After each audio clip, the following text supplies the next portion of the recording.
morning, ACUHO-I. My name is Towanda Warren, and I'm a Residence Life Coordinator at the University of South Florida. This morning, I have the pleasure to speak with you for the ACUHO-I Women in Housing Talk About It series. The topic that I'm going to be discussing is the value of mentorship and relationship building among colleagues and students. Wow, what a huge topic, especially since much of what we do is based off the relationships that we're able to build.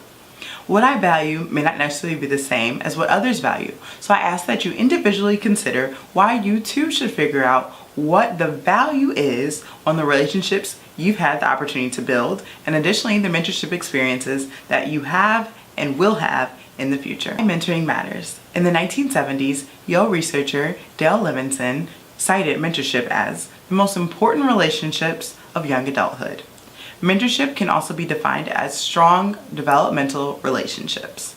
Strong developmental relationships. So when I think about that and the value that I place on the strength of my ability to develop students and my colleagues, I have to consider some important effects that strong mentorship might have. When I think about my mentors, I know that they truly and profoundly affected my socialization, my ability to learn, my career development, my psychological development, and my preparation for leadership today. I can still remember how I got into higher education, as I know everyone has that story, oftentimes that is directly connected to one of our mentors or someone we looked up to while in an institutional setting. I was actually working as a case manager directly after I graduated with my bachelor's degree, and I was talking to my mentor, who was at the time the director of multicultural affairs at Ohio Dominican University in Columbus, Ohio. I was extremely unhappy in my profession, and I felt like I was unable to impact individuals in the manner at which I had hoped. And she told me on that day, do not write another case note. Stop what you're doing right now. You need to apply for some institution so that you can get your degree in higher education. And I thought and I considered, among my tenure in undergraduate, I had truly enjoyed the opportunities I had in coordinating events, working on programs, serving as a resident assistant, and really making matter of my experience at Ohio Dominican University.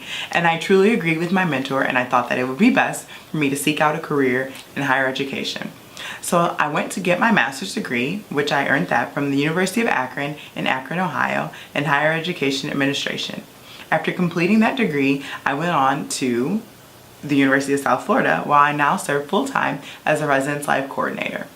So that just goes to demonstrate how these mentoring relationships are often more influential than classroom learning and can develop and shape the minds of young. It is extremely important that we encourage our mentees to maintain a sense of humor when it comes to the mentor-mentee relationship.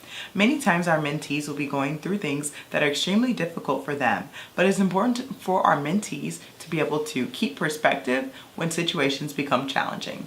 Additionally, some things to consider, which I also think may relate to our own self-awareness, would be how our gender and race play into our mentee-mentor relationships. Key components of strong mentoring relationships. Obviously, there are some unmentioned expectations that a mentee should be able to have if you accept the role of being a mentor, such as consistency, dependability, and actual interest in bettering this individual. Some other components that I think are important when creating mentorship relationships will be defining expectations, advocacy, and authenticity.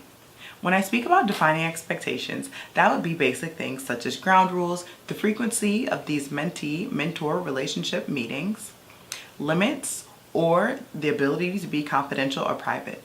At the University of South Florida, I know that I am a non-confidential source for students, meaning that I'm able to keep things private, but I'm not able to keep certain things confidential. Advocacy, unconditional support, and additionally, attentiveness to harmful or perhaps unprofessional behavior by your mentee.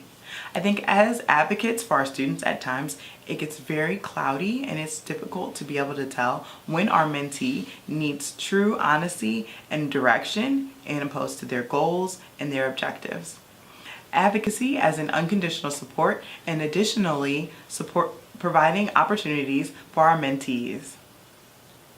At times, we have to also realize that our mentees will exhibit behaviors that are harmful or unprofessional. It is important as a mentor to call our mentees out on this behavior and to be able to provide necessary feedback to help them to improve professionally and personally. Additionally, authenticity. It is extremely difficult to build a mentor relationship with a student that you don't truly feel a connection to. Granted, connections can develop over time. So if initially a student comes to you seeking a mentor, and at that time you're not comfortable having that relationship with the student, it's okay to be honest and let them know, I just don't think at this time I would be the best person to serve as your mentor. However, if that status seems to change in the future, I think it would be very appropriate for you to reopen that conversation with the student or colleague. Also, it's extremely important to maintain a sense of humor when having these relationships with your mentees. Oftentimes, our mentees will be extremely difficult on themselves, but it's important to remain objective. ACUHO-I, thank you for allowing me to share a little bit about the value of mentorship and relationship building in colleagues and students. Remember, knowing yourself is the first step to building relationships and having successful mentorships with others. By starting with yourself and being open to others, we can continue to expand our field in new and exciting ways. Go Bulls! It's over.